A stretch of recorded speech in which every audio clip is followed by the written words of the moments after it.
सम्पूर्ण नेपाली क्रिकेट प्रेमीहरूमा नमस्कार। आजको यस भिडियोमा भने आइसिसीको हालसालैको नयाँ र्याङ्किङमा Nepali cricket team, Nepali cricket खेलाडीहरूको अवस्था के कस्तो रहेको छ यसैको बारेमा चर्चा गर्न गइरहेको छु। कुरा गरौँ नेपाल मेन क्रिकेट टिमको अर्थात् पुरुष क्रिकेट टिमको।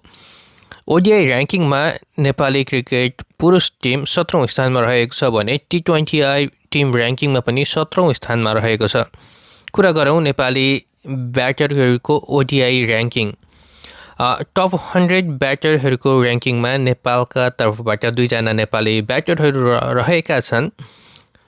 टप 100मा 93औं स्थानमा रहेका छन् नेपालका आसिफ शेख ओपनर तथा विकेट किपर ब्याट्सम्यान। यसै गरी 79औं स्थानमा रहेका छन् दिपेन्द्र सिंह ऐरी। यसै गरी कुरा गरौँ ओडिआई बलिङ र्याङ्किङतर्फ पुरुष टोलीको लागि। टप 100मा नेपालका 4जना बलरहरू समावेश भएका छन्। सबैभन्दा अग्रस्थानमा नेपाली बलरहरूमध्ये सन्दीप लामिछाने रहेका छन्। उनी 42औं स्थानमा रहेका छन्। यसै गरी 69औं स्थानमा ललित राजवंशी, 82औं स्थानमा दिपेन्द्र सिंह ऐरी अनि 89औं स्थानमा करण केसी। यसै गरी कुरा गरौँ ओडिआई अलराउन्डर र्याङ्किङ पुरुष क्रिकेट टिमको तर्फबाट। कुल 100 टप र्याङ्कर्स मध्ये नेपालका ओडिआई अलराउन्डरहरू 5जना समावेश भएका छन्। टप 100मा नेपाली अलराउन्डर मध्येको अग्रस्थानमा रहेका छन् दिपेन्द्र सिंह ऐरी, 28औं स्थानमा रहेका छन्।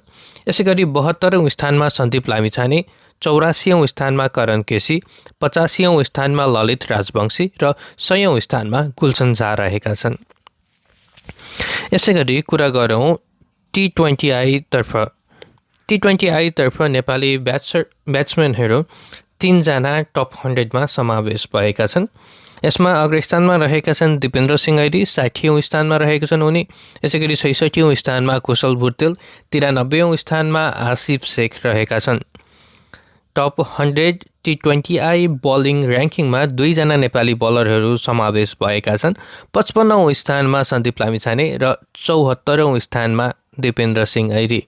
यसै गरी T20I अलराउन्डरमा टप 100मा 4जना नेपाली अलराउन्डर समावेश भएका छन्। सबैभन्दा अग्रस्थानमा वर्ल्डकै 4औं स्थानमा रहेका छन् दिपेन्द्र सिंह ऐरी, 23औं स्थानमा कुशल भुर्तेल, 45औं स्थानमा रोहित पौडेल र 75औं स्थानमा गुलसन झा रहेका छन्।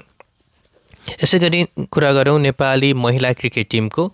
नेपाली महिला क्रिकेट टिमको T20I स्ट्याटस मात्र भएको हुनाले ओडिआई र्याङ्किङ रहेको छैन र T20I इन्टरनेसनलमा नेपाली महिला टिम विश्वको 21औं स्थानमा रहेको छ। यसै गरी T20I ब्याटर्सको र्याङ्किङमा कुनै पनि नेपाली महिला ब्याटरहरू समावेश रहेका छैनन्। यसै गरी बलिङतर्फ भने नेपालकी मनिषा उपाध्याय 79औं स्थानमा रहेकी छिन् भने T20I अलराउन्डर महिला टोलीको तर्फबाट पूजा महतो पनि 79औं स्थानमा रहेकी छिन्।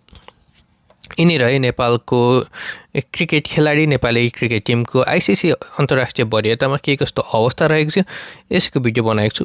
आउने दिनमा अझै पनि यस्तै रोचक भिडियोहरू बनाउने नै छु। त्यति जेलसम्मको लागि भने मलाई पनि आज्ञा दिनुहोस्। नमस्ते।